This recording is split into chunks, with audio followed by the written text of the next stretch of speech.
Ele é músico, produtor musical, percussionista, desenhista, e estamos recebendo hoje aqui o meu amigo Jefferson Portela, nosso parceiro aqui no estúdio, parceiro de produções, parceiro da música, né? E para a gente ter um bate-papo hoje. E Jefferson, conta aí um pouquinho da tua história como músico, né? Como é que começou o teu contato com a música? Se foi na tua infância? Qual foi o primeiro instrumento? Foi a percussão mesmo? Foi outro instrumento? Conta um pouco aí. Cara, meu pai fazia umas festas na década de 90. Isso, por aí. Lá em casa, quando a gente era rico, né? Era mais classe média, era mais fácil ser classe média. Então ele fazia ali umas festas e tal, e convidava os amigos e tudo. Aí comprava cerveja, e ele fazia a música. Ele tocava um surdo, né, de samba, e com isso ele cantava, e o pessoal todo final de semana ia lá para casa. E nisso eu ficava vendo ele tocar. Aí eu perguntei, né, falei, né, pai, pô, me ensina a tocar e tal. Ele me ensinou o básico, né, que é... Enquanto ele fazia um monte de coisa, né? Aí eu ficava só naquele básico. Aí eu fui estudando a partir daí. Meu primeiro instrumento foi o surdo, né? Dentro de casa e tal. Isso em Recife, que eu morava lá. Apesar de ser carioca, eu morava em Recife. Eu fui para lá muito jovem. A partir daí, né? Aí a gente veio para Fortaleza. Fui para a escola e comecei a conhecer a galera, e foi que eu comecei a tocar outros instrumentos, buscar fazer outras coisas. Mas daí eu já estava compondo, já estava fazendo algumas besteirinhas e tal, não sei o que, começando a fazer, né, algumas bobagens. Aí juntava a galera da escola para poder tocar, né, assim, o pessoal que eu convivia. Aí foi daí que começou essa confusão. E profissionalmente, você começou quando? Foi em 2000. Foi em 2000. Porque assim, esse lance da banda não deu muito certo, porque eu queria ser o sempre tive essa coisa da liderança em mim, né? Mas liderança se aprende, eu então não sabia ser líder na época. Então, eu não consegui levar esse lance da banda adiante, né? Mas eu tinha os instrumentos, tinha timbal, tinha surdo, timbale, conga, que eu não sei nem onde é que está esse negócio hoje em dia, faz muito tempo. Aí acabou que tinha um amigo meu que tocava na noite, o Luiz, na época, e ele também estudava na mesma escola que eu, né, o João Pontes, que era em frente ali ao Cearense, que era a escola do Edinho, que eu vinha conhecer anos depois, né. Eu cheguei a tocar com eles lá também, assim, de brincadeira, mas a gente nem se conhecia e tal. Com ele, com o Fabiano de Cristo, que é da Flor da Aurora e tal. A gente veio se encontrar anos depois. Enfim, aí nesse lance de ter o Luiz lá tocando, eu falei, Luiz, eu posso levar um instrumento para tocar? Ele falou, beleza, pode levar. Era ele e o Coquinho que tocavam. Aí eu levei um timbal e tal. Foi aí que eu fui conhecendo o repertório de MPB, que eu também não conhecia, né? Comecei a tocar. Aí, Luiz, eu posso trazer outro instrumento? Aí pode, aí tal. Aí eu fui levando instrumento, levando um monte de instrumento, e fui montando um set para acompanhar. Tanto, eu até brinco que antes do Caetano Veloso eu já estava tocando timbal na MPB, né? Assim, acho que não, mas sei lá, né? Eu não via ninguém fazendo isso na época. Isso era antes de 2000, até 99. Tal. Aí em 2000 o Coquinho teve um problema, aí não foi tocar. Isso em cima da hora de tocar. Aí o Luiz entrou em contato comigo e falou, cara, o Coquinho não vem e eu preciso que tu venha tocar aqui. E o Coquinho fazia timba com vassourinha, né? Eu falei, cara, eu não sei tocar isso assim, né? Aí ele falou, não, cara, mas vem, pô, são 4 horas, R$35, tu vai perder isso. Dinheiro pra caramba. Eu, tá bom, eu morava em Messejana, eu fui pra onde hoje é o Norte Shopping, quer dizer, antes também era o Norte Shopping, mas tinha onde é o estacionamento do Norte Shopping ali na lateral, tinha um posto de gasolina, e no fundo desse posto tinha um restaurante, que era a Palhoça, eles tocavam lá, e eu fui de casa para lá para tocar, né? Eu morava na Messejana, aí fui de ônibus para chegar lá, né? Aí cheguei e ganhei aí meus R$ 35, tocando 4 horas, sem saber tocar. E tinha 4 levadas que eu fazia e tal, ia tentando encaixar, mas era coisa ruim. Entendi. Coisa ruim. Legal. E essa coisa da produção musical, né? Assim, a partir de quando, mais ou menos, em que momento, não sei exatamente o ano, né? Não saberia dizer, mas a partir de que momento você, eu agora produzi aqui uma coisa de brincadeira e acabou dando certo. Como é que foi essa coisa da produção? Eu tinha em casa aqueles tape deck duplo, né? Sim. Bem novinho. Aí, o que acontecia? Eu tinha também um gravador externo, né? Então eu gravava uma levada, aí botava a fita lá no tape, gravava aqui no gravador externo, aí depois tirava a fita, tocava, ia fazendo esses overdub, né? Então, por algum motivo, eu já tinha ouvido falar que existia um processo assim, eu não conhecia. E depois, eu tive acesso ao MIDI, né? Então, tinha um programa chamado Evolution MIDI. Então eu começava, que ele permitia que você usasse o teclado do computador para fazer com piano, né? Sei. Como tecla de piano. Então nele eu comecei a fazer essas coisas, produzindo a partir dali. Aí eu fiz até um disco todo de reggae, que sumiu, né? Eu já estava compondo e tal, né? Mas um disco teu ou de outra pessoa? Não, todo autoral. Todo autoral. Legal. Só que se perdeu. Eu acho que tem 1 ou 2 músicas que talvez eu lembre assim, de cabeça, porque tem muita música, composição, né? Aí acabou que eu fiz esses arranjos, assim, claro, né? Coisa ruim. Eu não tinha... quando eu falo coisa ruim, é no sentido técnico da coisa, não de ideias. Não tinha ainda maturidade. Não tinha maturidade, mas a questão técnica que era o problema, porque, tipo, eu não sabia de nada de quantizar nada, não sabia da existência disso. Tinha lá, mas não sabia. Né? Não sabia dessa questão de você poder modificar o MIDI da maneira que você quisesse, enfim, gravar no clique, não tinha nada disso. Então era tudo, eu fazia uma contagem ali e ia em cima, né? Fazendo. Certo. E eu sei que você viajou para Portugal, né? Foi. Passou um tempo lá. Passei 3 meses em Portugal. Pronto, me conta um pouco dessa saga aí, como é que surgiu. A história é longa. Resumindo. Basicamente foi o seguinte, o Edinho Vilas Boas, né, que eu falei. Sim. Ele recebeu um convite e estendeu esse convite para mim, para a gente ir tocar na Universidade do Porto.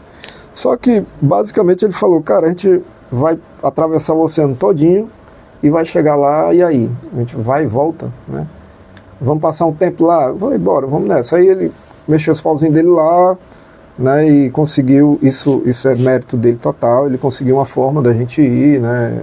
Não é como hoje que você faz uma vaquinha virtual, né? Realmente tinha que correr muito atrás para a coisa acontecer, e ele conseguiu, vitorioso demais nessa questão.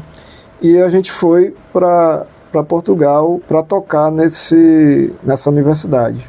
Um detalhe importante é dizer que eu tinha um celularzinho daqueles indestrutíveis, que eu levei, né, porque não lembrava o número de ninguém, e levei esse celular. Guarda essa informação aí. Aí, beleza, aí a gente começou a tentar fazer contatos lá com essa tocada que a gente fez e tal, foi fazendo contatos assim, mas aquela coisa, né, beleza, tá, a cultura lá é outra, né, vamos ver daqui a 2 meses, não tem essa coisa de, chegou e faz, né, é diferente lá, pelo menos era até então. Vocês foram por causa de um show específico. Isso, e depois resolveram ficar para tentar alguma coisa, exatamente. Aí nós pegamos um festival numa praia lá, que eu também não vou lembrar o nome, isso já fazem 15 anos, cara. Pô, faz tempo. Tudo bem. Né? Aí nisso, na volta, o dinheiro todo que a gente tinha já estava beirando negativo, né? Aí eu falei, cara, eu vou tentar falar com meu pai para ver se, sei lá, ele consegue lá, ele conhece algumas empresas, de repente ele consegue alguma coisa e a gente dá um jeito aqui. Aí, aí eu peguei o meu celular, aquele que eu comentei, aí eu falei, como é que eu vou ligar para ele? Isso a gente tava na estrada, voltando. Como é que eu vou ligar para ele? Aí fiquei, eu não tenho crédito, detalhe, não tinha crédito, era pré-pago, sem crédito. Aí eu falei, Tá, vou E ligar. estando em outro país, né, talvez nem pegasse. Não, e outra, a internet não era Sim, como sim. hoje, não tinha na rua a internet, era uma coisa de... Ir no Lan House, alguma coisa tinha do que ir na tipo. Lan House, era, em 2007. Sei como é. Aí, e a gente se comunicava indo pra Lan House, né? Sim. Aí, o que aconteceu? Aí eu falei, vou dar um jeito de ligar. Aí tentei, 90, 90, 85. Aí tentei 55, 90, 85. Tentei Sim. toda a combinação possível e obviamente não dava certo, né? Aí eu falei, pô, vou ligar. O pessoal disse que eu sou teimoso, mas não sou teimoso não, sou persistente. Aí eu falei, eu vou ligar como normal, né? Como se estivesse aqui, ligando normal. E liguei normal, e começou a chamar, né? Aí meu pai atendeu, eu falei, pai, tal, não sei o quê, estou numa situação assim, vou falar rapidinho porque pode estar cobrando. Ele falou, não, meu celular não aceita ligação internacional, porque é bloqueado, não sei o quê, tem um bloqueio. Eu falei, tá. Aí falei com ele e resolveu. Aí o Edinho, peraí, deixa eu tentar falar com a Keila, que é a mulher dele. Aí ele ligou, conseguiu falar com a Keila. Mesmo jeito, ligando como se estivesse Sem aqui. crédito. Sem crédito. Aí eu tinha casado há pouco tempo, na época, né? Aí eu liguei para minha esposa na época e falei com ela. Ou seja, o telefone começou a ligar para o mundo inteiro. Entendeu? Começou a ligar para o mundo inteiro. Virou um VoIP, né? Daqueles... Tipo, num lugar que não tinha internet, não existia internet do jeito que a gente conhece hoje, bicho, foi a salvação, porque aí acabou que tinha uma galera do Brasil, um mineiro, que é o Zezé, né, que ele já ajudava a gente. Ele foi a primeira pessoa que a gente encontrou lá, que indicaram pra gente falar, né, do Brasil. Então ele ajudou bastante a gente e tal, e ajudou dentro do possível dele, né, porque ele também não tinha muito o que fazer. Mas ele ligava pro filho dele acho que toda semana, né, e comprava um cartão e tinha que falar ali 10 minutos, coisa assim, né. O filho dele que estava aqui, do Brasil, em Minas. Aí eu, sabendo disso, eu falei, Zezé, liga aí pro teu filho aí para ligar. Esse bicho passava 2 horas falando com esse menino, né. Isso acabou estreitando mais o laço, então ele que já fazia muito, começou a fazer mais ainda, né. Ele foi muito grato por isso e tal. E outras pessoas também, teve uma menina que trabalhava lá com ele, que a mãe dela estava doente. Eu falei, então, pô, liga aí para saber da tua mãe, como é que ela tá. Ela foi, agradeceu e tal. E a gente começou a fechar trabalhos com esse celular, entendeu? Aí a gente fez FINAC lá no Porto, quer dizer, não só no Porto, a gente fez 4 ou 5 FINACs lá, que é tipo uma loja de departamento, né, que tinha um lugar para música, né? Então a gente fez muito contato com a galera dos músicos de lá, tinha uma banda um duo de rock, guitarra e batera, assim, os caras muito legais, assim. Aí eu fui lá no estúdio deles, aí fui mostrar como é que se tocava samba e jexá, essas coisas, né, que eles não tinham acesso e não entendiam nada do que a gente estava fazendo também, né. Mas foi isso, e acabou que desses frutos... E para voltar? Para voltar, aí a gente fechou um trabalho aqui. Com esse telefone a gente fechou um trabalho aqui.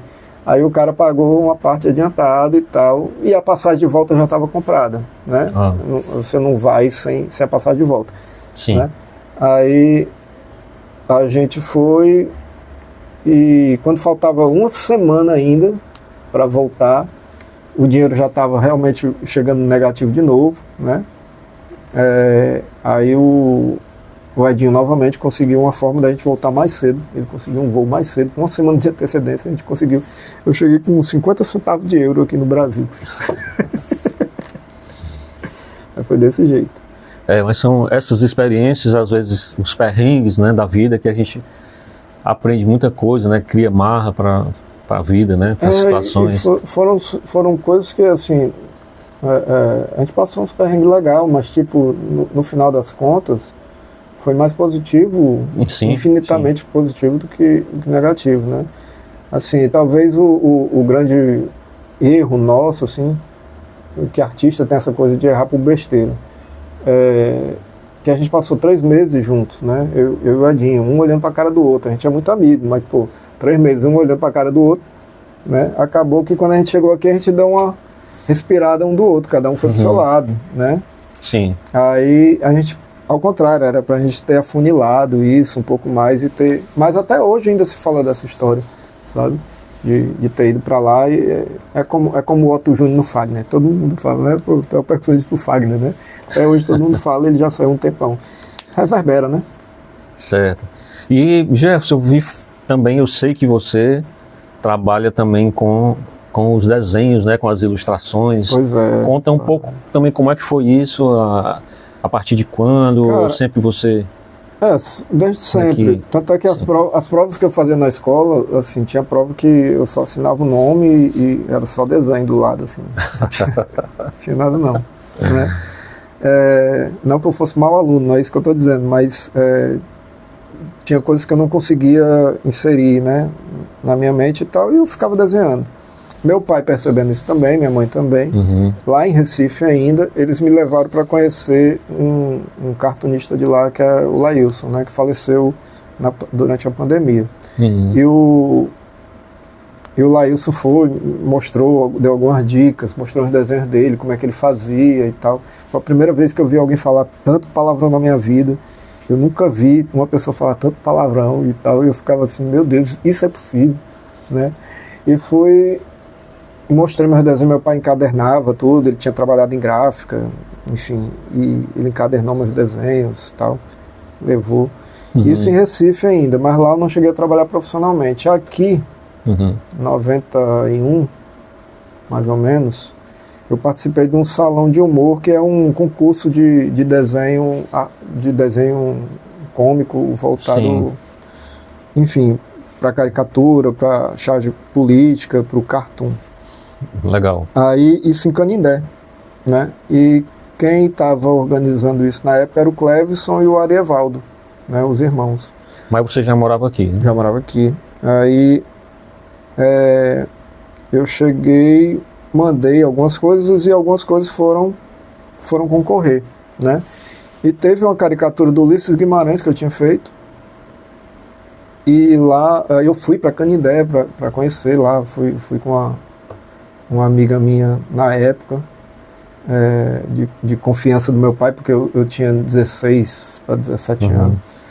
Aí ela não. Aí estamos lá, aí rolou da gente, dos nomes lá que ganharam, aí falaram, terceiro lugar, a caricatura de Ulisses Guimarães. Eu, ganhei, massa, beleza. Alguma coisa eu ganhei. Só que tinha uma outra caricatura do Ulisses Guimarães, de outro... Que não era sua. Que não era minha, que era de outro desenho, mas não disseram qual era. Então acabou que pelo desenho que eu vi, é mais óbvio que a dele tenha ganho. Não estou desmerecendo o meu não, mas o dele era muito bom, era amador total. Né? E acabou que me deram menção honrosa. Beleza. Nisso aí o Clevison chega e fala, vai lá no jornal, que ele era ilustrador de jornal. Não, chega lá no jornal e tal, e vai lá visitar, beleza. Eu fui visitar esse jornal todo dia, entendeu? Todo dia eu estava lá, né? Então... E paralelo a tudo isso, a música rolando também. Nessa época eu não estava atuando como músico. Tanto é que a minha profissão é ilustrador. Assim, se tiver que... Na tua carteira, o que tem? Ilustrador, entendeu? Aí acabou que, nessa ida para o jornal, eu aprendi a fazer tudo, para a época principalmente. Eu sabia fazer o jornal sozinho, de trás para frente. Se precisava, eu conhecia todos os setores, sabia fazer tudo, né? E numa dessas, infelizmente eu nunca lembro o nome do editor, que era o editor da seção de cartas, né? Que hoje o que são os comentários, o jornal recebia cartas e ele publicava essas cartas, né? Então o Clevison nesse dia teve um problema, não chegou a tempo. Aí ele falou, você quer ilustrar? Aí eu falei, quero, porque até então eu já estava lá quase, sei lá, muito tempo, meses lá. Aí, mas não tinha ilustrado nada para o jornal, não tinha publicado nada. Aí ele, ei, você quer ilustrar? Eu falei, quero. Aí ele me deu lá e eu comecei a fazer a sessão de cartas. Ilustrar, era só o que eu ilustrava, né? Aí comecei a ilustrar outras coisas, isso tudo sem receber nada, né? Eu fazia pelo gosto de fazer. Né? Até que o editor de arte, o José do Egito, falou, rapaz, tá na hora de contratar esse menino, porque ele já está desenhando aqui um tempão e pode dar algum bode aí, vamos contratar ele. Então, assim, tipo, quase um ano depois, não sei exatamente, aí eu fui contratado pelo Jornal Povo, né, para ser ilustrador junto com o restante do time, né? Legal. Aí sim, aí eu comecei a ser ilustrador, mas até então eu atuava como músico amador, né? Aquela história de estar montando banda e tal, né? Eu sempre trabalhei como ilustrador, né? Legal. E essa parte da composição, né? Eu sei que você compõe e algumas conversas que a gente já teve, você sempre comenta sobre a importância, né, da composição, o que seria uma composição bem feita, né? Letra, música, é uma combinação muito delicada, né? A composição na vida de um músico, né? De um artista, de um cantor, né? Então, como é que você vê toda essa questão?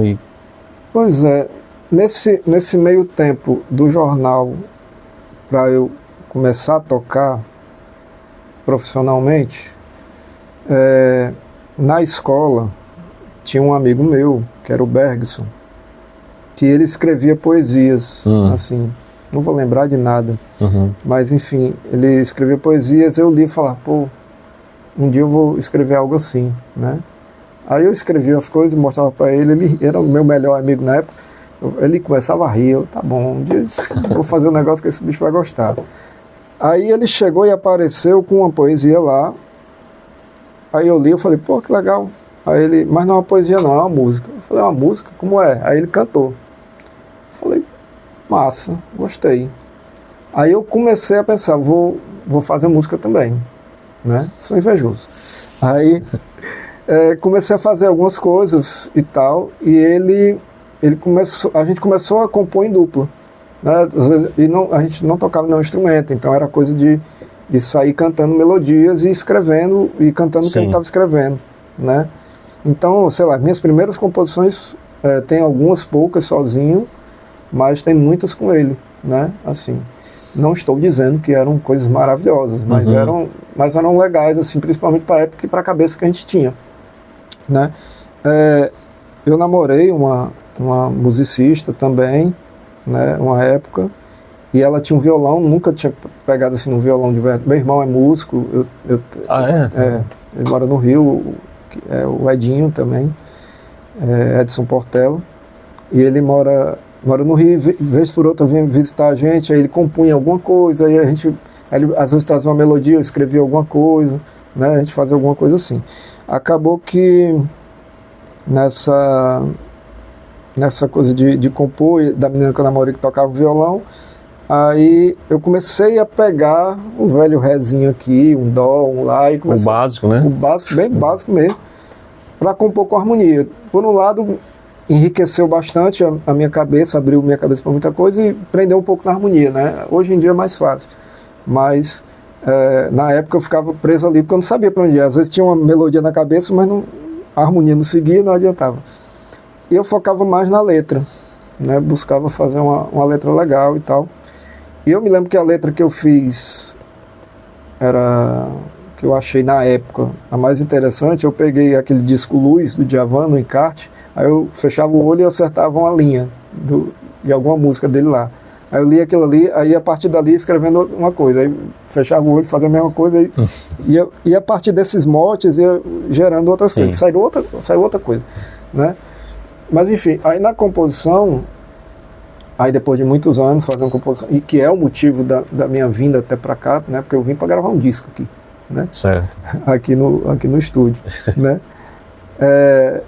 Um disco meu. Acabou que com esse lance eu já estava ali com cerca de 300 músicas à época, né? Muita coisa para fazer, e aí veio o Edinho como parceiro. Essa viagem de Portugal rendeu para mim algumas composições. A música Novena, que é a minha mais gravada, que a Flor da Aurora gravou, a Simone Souza gravou também. Ah, sim, tem isso, né? Muitos artistas cearenses gravaram, né? Pois é. Aí foi lá que o Edinho fez Retumbante, que é uma música, né? Que todo mundo adora e tal, que a Simone também gravou. Que é sua também? Não, é dele, a música é dele. Só que lá nós fizemos De Maré em Maré, que talvez seja o nosso maior hit, né? E tal, porque a gente ficava num quarto lá, nós dois e tal, e ele tocando lá a música. Eu falei, que é isso aí? Aí, tá fazendo agora, pô, vai tocando aí que eu vou escrevendo. Eu sou metido, né? Aí comecei a escrever e tal, escrever a história todinha. E a música, essa específica, ela vinha... nananana. Aí eu pesco você, a música morria ali, da melodia do Edinho, né? Aí eu falei, Edinho, tá faltando alguma coisa. Ele falou, o quê? Eu falei, não sei, mas então, tá faltando o quê? Aí eu cantei o refrão, né? Vou de maré em maré, pra ver como é. E se a canoa virar, aprendo a nadar, era aprendo, né? Aí beleza, aí a gente foi, anotou, tal, aquele bicão dele lá, beleza. Aí ficou. Aí acabou que fomos passar limpo, ele modificou algumas coisas da letra, que melhorou bastante. E no Aprenda a Nadar virou Me Atrevo a Nadar, porque ele falou, pô, se o cara é pescador, ele sabe nadar, ele não tem que aprender a nadar. Eu falei, é mesmo, tem razão. Mas como foi de improviso, né, também.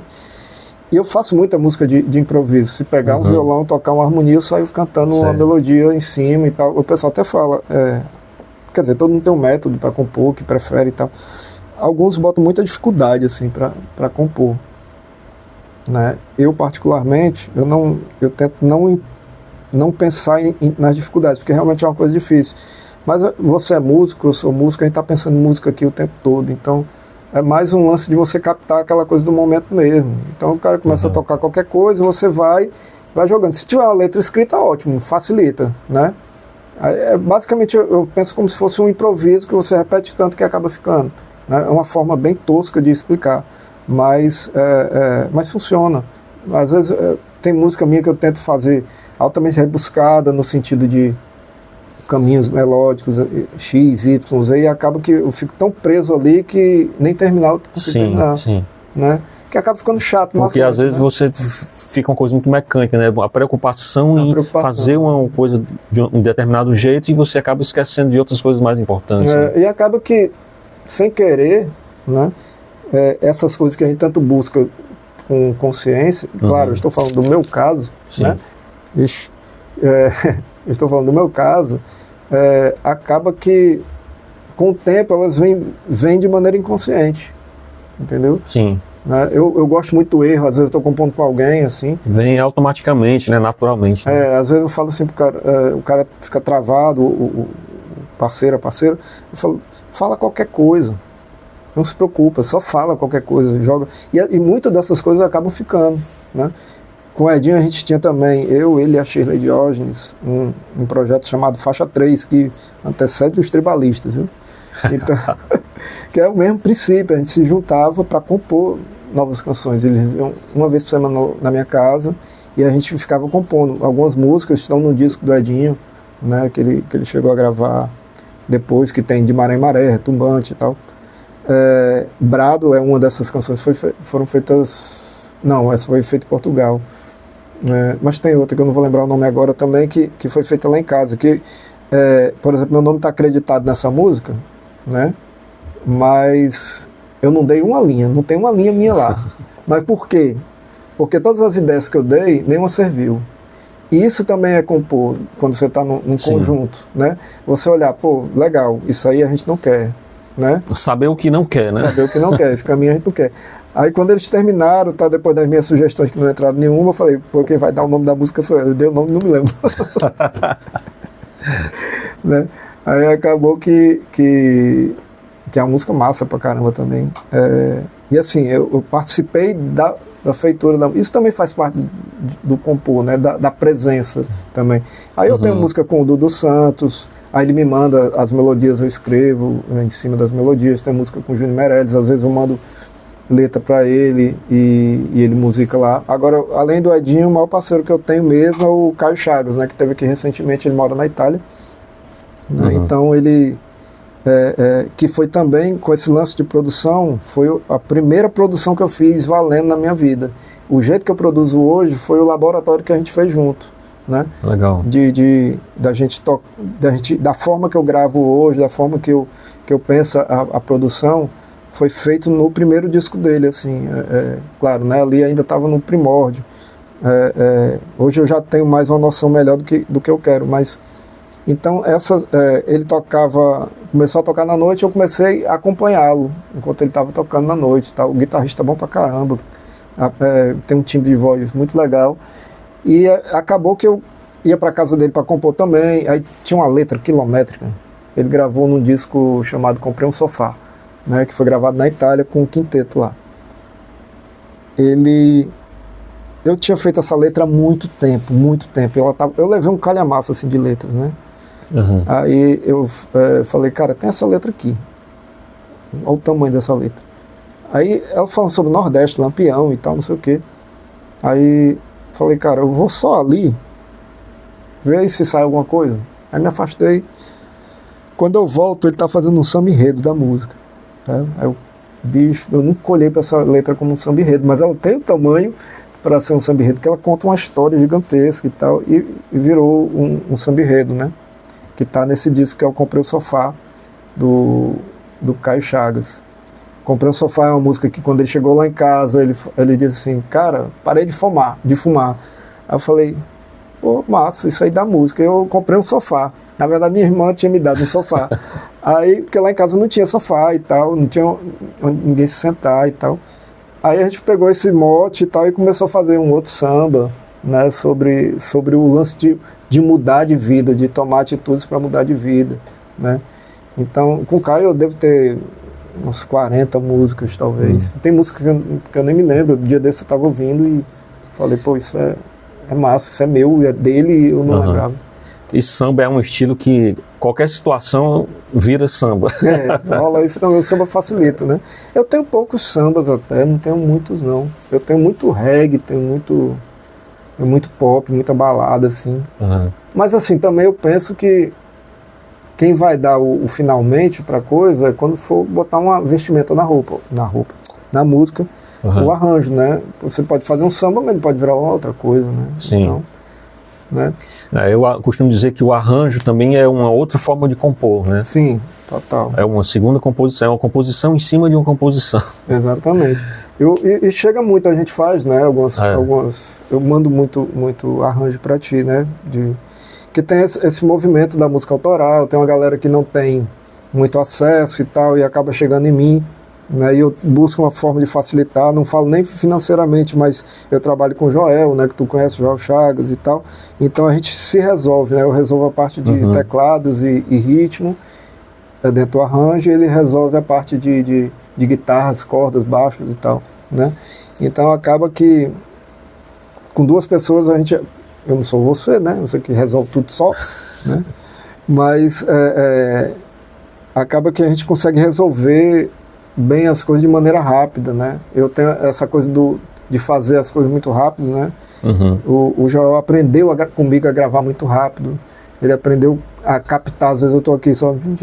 Ele já ouve, porque ele sabe que se eu for demorar demais, eu vou vir com outra ideia, né? Então ele já capta logo, para não mudar tanto e tal, até para pegar a essência da coisa, e acaba funcionando muito bem, né?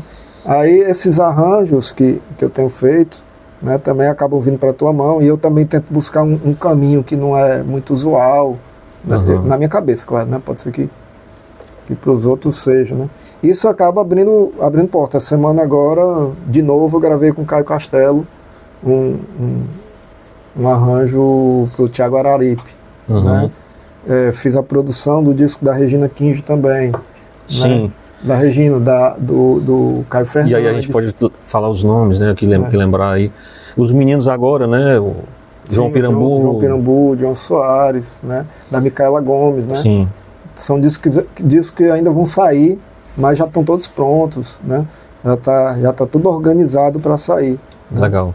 É muito bom saber que tem essa cena autoral, né? Que tem a cena autoral que é forte. Que está bem forte. E acho que claro que com a pandemia, né, veio a cair muita coisa, né, as produções caíram. Eu achei o contrário, porque foi justamente na pandemia que essa galera, não sei se rolou um negócio, eu vou morrer, né? Aí tipo assim, vou gravar. Não, tudo bem, mas muitos às vezes fizeram as composições durante a pandemia, né? Pois é, mas as produções mesmo, como era antes, né, deu uma... porque a tua referência é uma, a minha é outra também, pode né? ser. Pode ser isso, né? Na pandemia eu gravei 3 discos. Quer dizer, produzi 3 discos, né, na pandemia. Que na minha cabeça é muita coisa para quase 2 anos, assim.